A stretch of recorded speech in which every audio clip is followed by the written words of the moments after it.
अगले हो, तुम अगले हो, तुम नहीं बच पाओगे।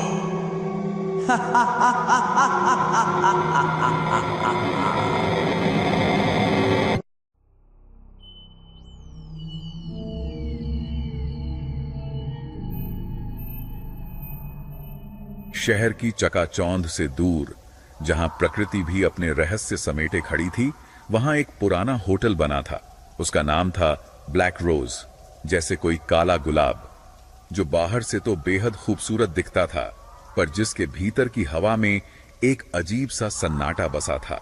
एक ऐसा सन्नाटा जो किसी अनकही चीख से ज्यादा डरावना था। स्थानीय लोग उस होटल के पास से भी गुजरने से डरते थे।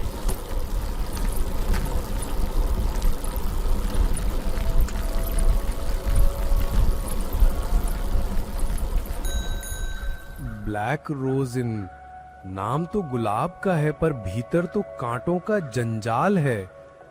खासकर वो 7वां कमरा, जो गया वो फिर अपना नहीं रहा।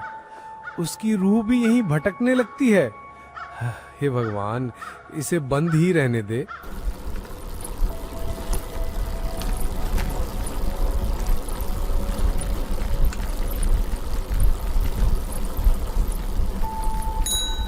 ऐसे ही अनसुलझे रहस्यों की तलाश में था अयान, एक युवा निडर फ्रीलांस पत्रकार, जिसकी कलम सिर्फ कहानियां नहीं बल्कि गहरे सच उगलती थी।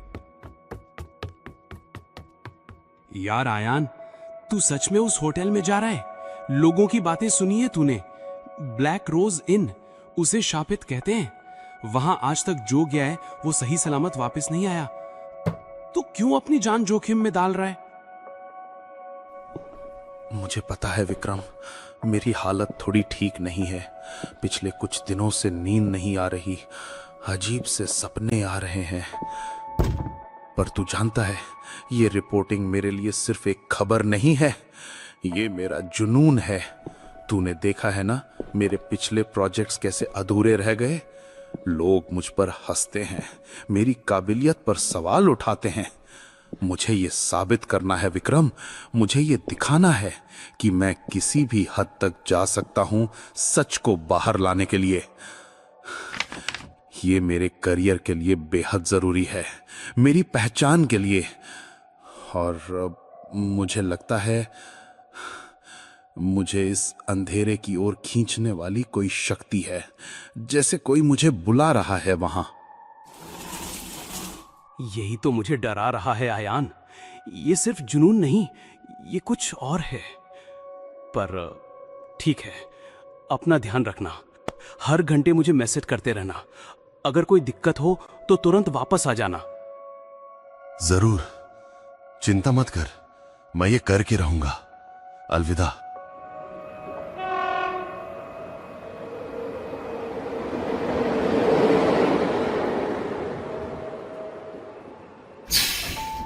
ट्रेन के सफर के बाद वह एक छोटे से पहाड़ी स्टेशन पर उतरा।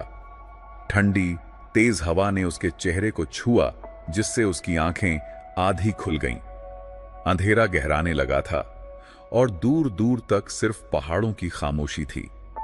बड़ी मुश्किल से सूनी सड़क पर उसे एक पुरानी खटारा सी टैक्सी दिखी। टैक्सी, कहां जाना है बाबूजी? ब्लैक रोज इन।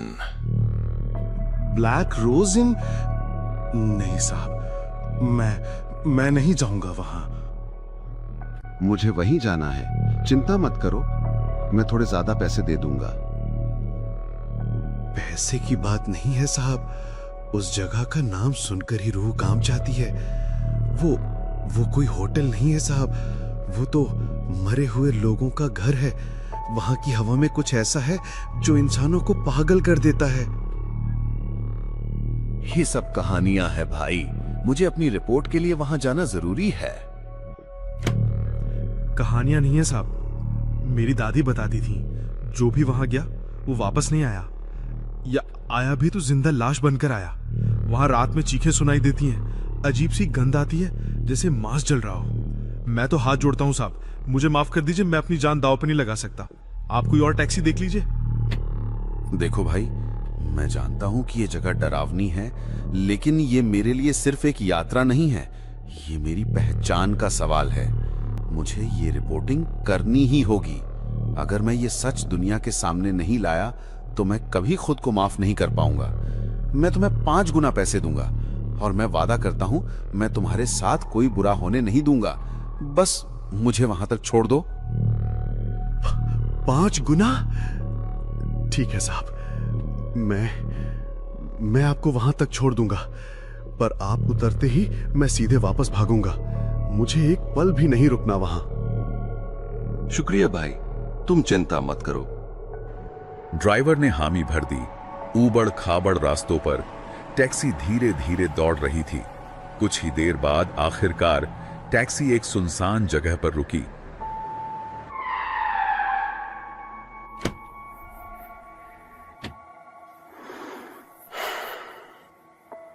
सामने अंधेरे में डूबा ब्लैक रोज इन खड़ा था, जिसकी लाल पत्थर की दीवारें और काली छत सूरज की आखिरी किरणों में एक अजीब सी चमक बिखेर रही थीं।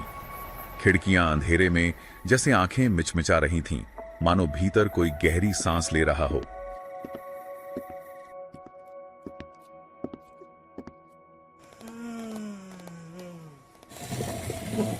कौन है आप इतनी रात में?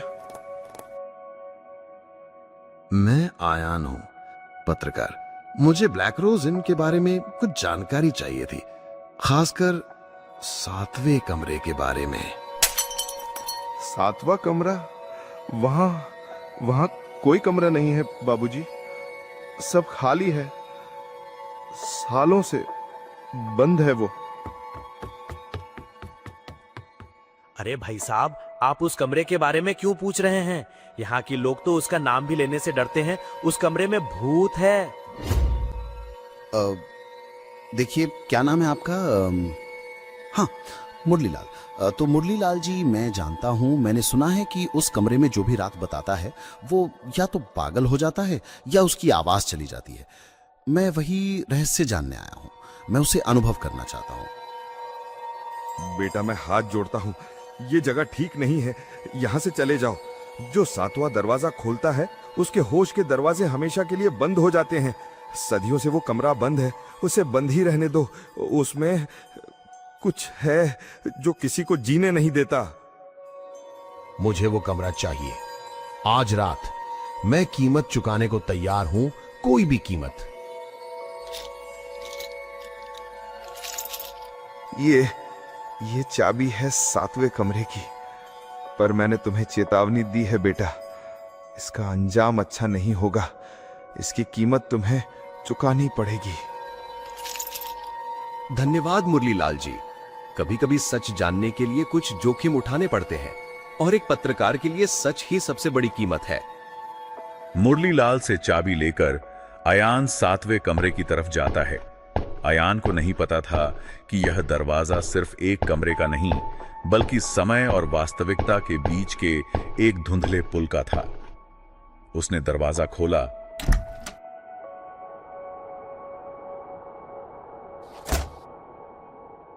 कमाल है, ये जगह खामोश नहीं, जिंदा है। इसकी हवा में एक कहानी है, एक दर्दनाक कहानी। रात के 11 बज रहे हैं, परफेक्ट टाइम। चलो देखते हैं ये कमरा क्या राज छुपाए बैठा है। अयान ने जैसे ही अपना कैमरा सेट किया,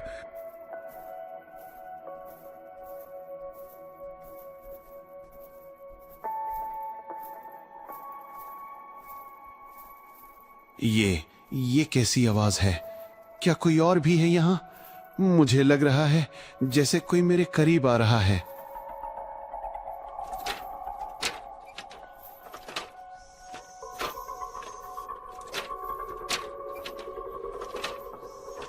ये तस्वीरें कैसे हिल रही हैं? अयान का दिल अब ढोल की तरह धड़क रहा था। हर धड़कन उसे बता रही थी कि वह अकेला नहीं है। उसने अपनी टॉर्च घुमाई। पर अंधेरे में कुछ भी दिखाई नहीं दिया सिवाय धुंधली परछाइयों के। उसकी आंखों में भय स्पष्ट झलक रहा था। तभी अचानक कमरे की बत्ती जल उठी। अयान ने अपनी टॉर्च नीचे रखकर चारों ओर देखा। हर कोने, हर परछाई में किसी को ढूंढने की कोशिश की, पर वहां कोई नहीं था।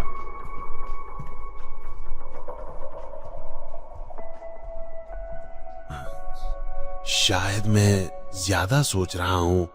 ये बस एक पुराना होटल है। मुझे आराम करना चाहिए। उसके सोचते ही अचानक लाइट फिर चली गई और पूरे कमरे में घुप अंधेरा छा गया। ऐसा अंधेरा जो आंखों को चुभता नहीं बल्कि आत्मा को भेदता है। अरे नहीं, अब इस टॉर्च को क्या हुआ? तो चालू हो जा। मैं कुछ देख नहीं पा रहा। मुझे कुछ दिखाई नहीं दे रहा। मुझे बाहर निकलना है।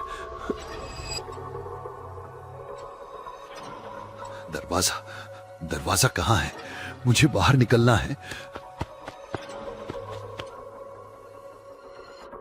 अरे नहीं, ये तो बंद था। मुझे याद है मैंने इसे बंद किया था। ये कैसे खुला?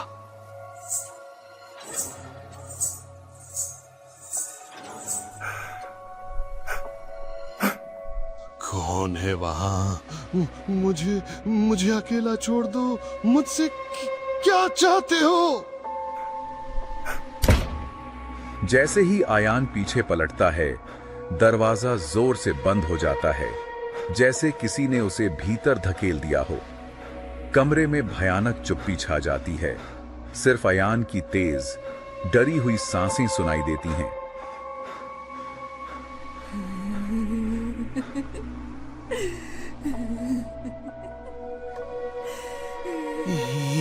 ये आवाज कहां से आ रही है? मैं अकेला नहीं हूं। अरे नहीं, कोई है यहां। हे भगवान! और तभी आयान ने उस भयानक दृश्य को देखा। आईने में धुंधली परछाइयों के बीच एक आकृति उभर रही थी। यह सिर्फ एक परछाई नहीं थी, यह एक स्त्री की आकृति थी जो बेहद उदास और भयानक लग रही थी। एक अदृश्य नर्तकी जो केवल प्रतिबिंब में ही मौजूद थी, अपने भयानक नृत्य से अयान के रोंगटे खड़े कर रही थी, उसकी आत्मा को कपा रही थी। ये क्या है? क्या ये मेरी आंखों का धोखा है? यहाँ कोई नहीं है तो ये परछाई किसकी है? ये नाच क्यों रही है? बंद करो इसे।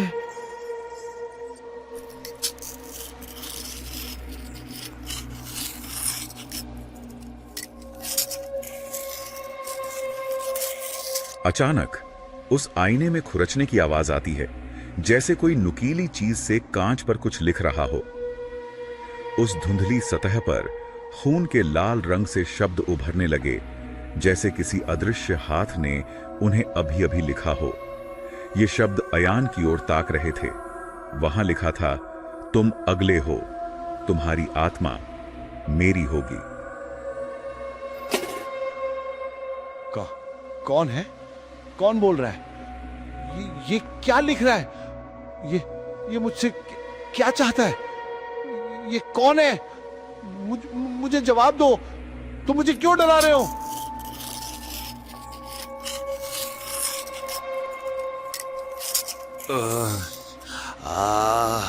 ये सब क्या हो रहा है? तभी अचानक आईने के भीतर से कांच के टूटने की धीमी सूक्ष्म आवाज आती है, जैसे किसी का दम घुट रहा हो। खून से सना चेहरा अचानक उभरता है और गुर्राते हुए कहता है, मुझसे भागने की कोशिश मत करो आयान, तुम मेरा दर्द समझोगे। तुम भी महसूस करोगे कि कैसे मुझे यहाँ कैद किया गया। तुम अब मेरे ही जाल में फंस चुके हो। आयान की आंखें बड़ी हो गईं, आतंक से जम गईं। उसने एक कदम पीछे हटाया, फिर दूसरा। उसका शरीर कांप रहा था।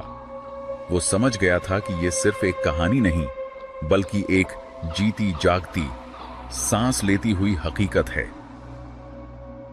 मुझे बाहर निकालो, मुझे मुकम्मल कर दो, मेरे दर्द को बाहर निकालो, मुझे इस आग से मुक्ति दे दो, तो मेरी उम्मीद हो। मुक्ति, दर्द, आग, इसका क्या मतलब है? मैं समझ नहीं पा रहा। तुम कौन हो? तुम्हें किसने कैद किया है यहाँ? मैं तुम्हारी मदद कैसे कर सकता हूँ, मुझे बताओ।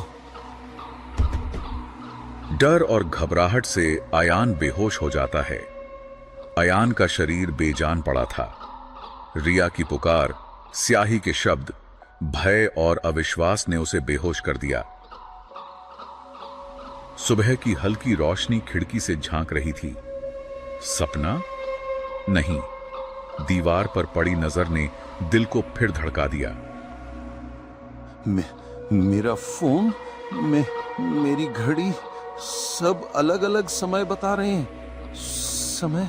समय रुक गया है यहाँ, या मैं किसी और समय में फंस गया हूँ। ये कैसे हो सकता है? मैं कितने समय से यहाँ हूँ? ये कौन सी स्याही है? ये क्या लिख रही है? ये मुझे क्या दिखाना चाहती है? तभी अचानक पूरे कमरे में गहरा अंधकार छा गया और इसी गहन अंधेरे में एक क्रूर हंसी गूंज उठी।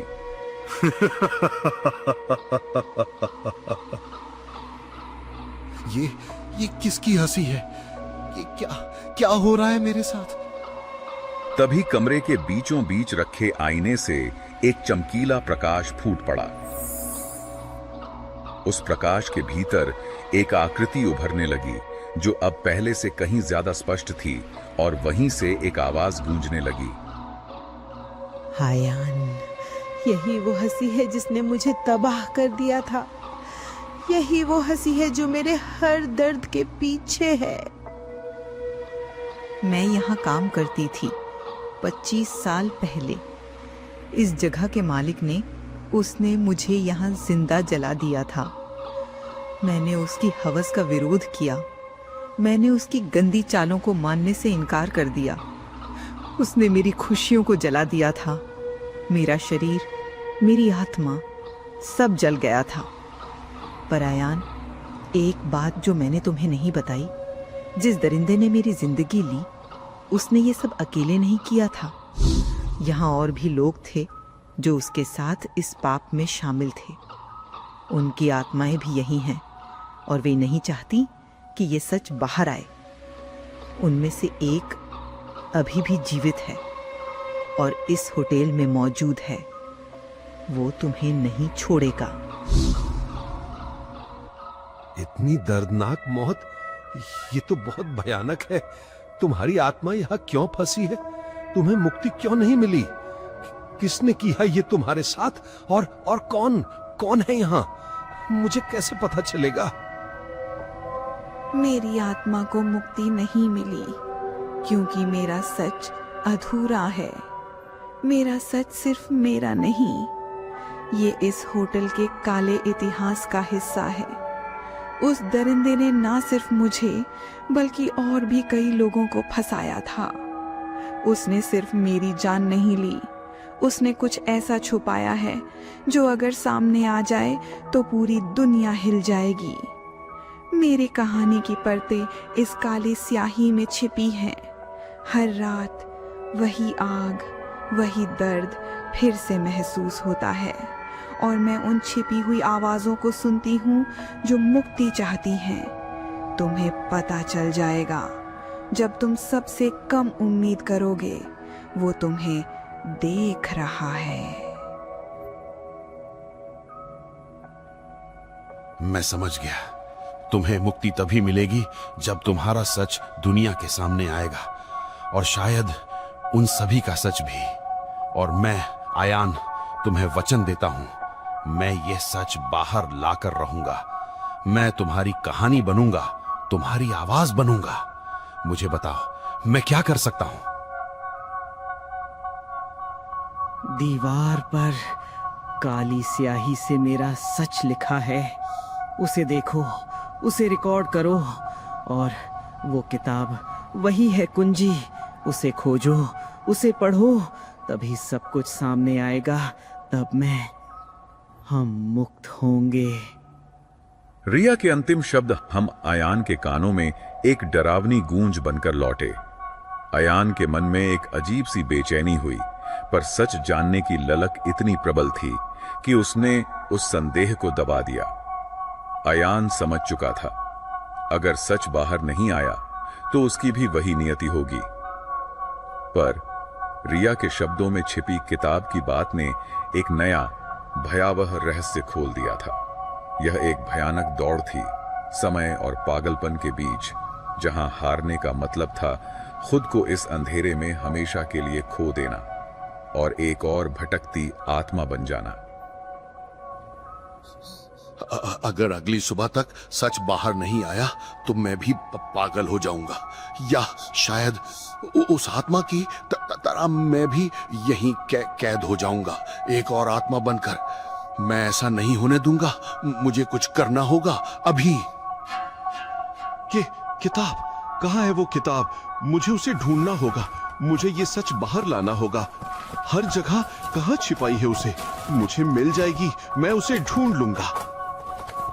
कमरे की हवा अचानक भारी हो गई, जैसे कोई अदृश्य उपस्थिति अयान के हर हरकत को महसूस कर रही हो। अचानक एक पुरानी अलमारी के पीछे से अयान को एक धूल से सनी चमड़े की जिल्द वाली किताब मिलती है। मिल गई, यही है वो। ये क्या है? ये तो काला जादू, अनुष्ठान? नहीं, ये सब क्या है? ये तो इंसान नहीं है, ये तो कोई राक्षसी शक्ति है। और ये सारे नाम, ये सब यहीं इस होटल में मारे गए। अयान के हाथ कांपने लगे, उसकी आंखें जलने लगीं और उसे लगा जैसे कोई अदृश्य बर्फीली उंगलियां उसके शरीर को भीतर से निचोड़ रही हों।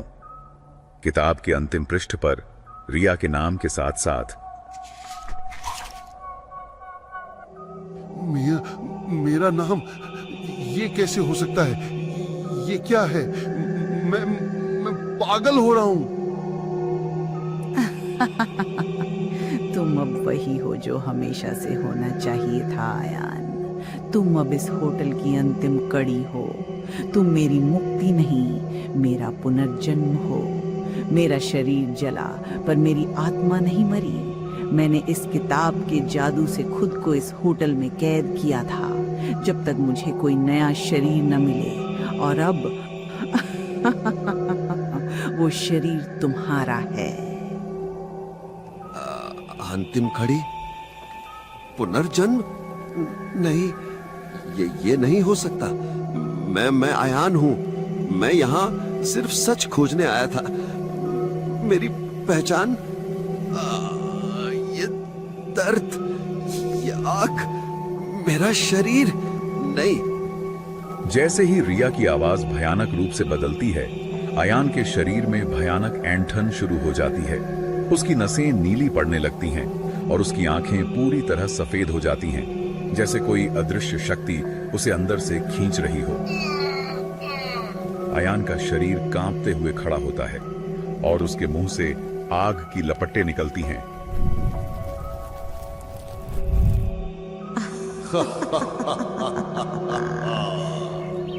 सुबह हुई, पर सूरज की किरणें उस कमरे के अंधेरे को दूर न कर सकीं। ब्लैक रोज इन ने एक और आत्मा को अपना कैदी बना लिया था। एक ऐसी आत्मा जो अब रिया के साथ जुड़कर 7वां कमरा नहीं, बल्कि होटल का ही एक हिस्सा बन चुकी थी। वह हमेशा के लिए उस अंधेरे का हिस्सा बन चुका था, एक भटकती हुई रूह जो शायद कभी शांत नहीं हो पाएगी, बल्कि दूसरों को भी अपने जाल में फंसाएगी।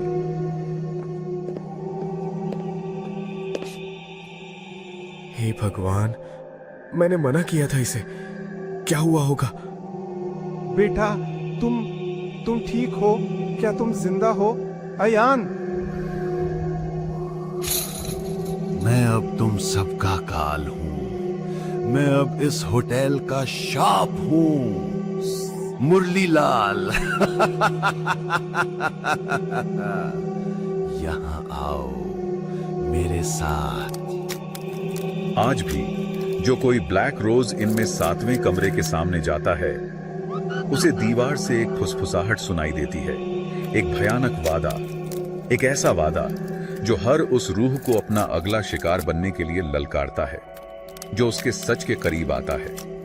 यह होटल अब सिर्फ इमारत नहीं, बल्कि आत्माओं का कब्रिस्तान है, जहां अयान और रिया अब एक ही राक्षसी इकाई बन चुके हैं और हमेशा नए शिकार की तलाश में रहते हैं। तुम अगले हो, तुम अगले हो, तुम नहीं बच पाओगे।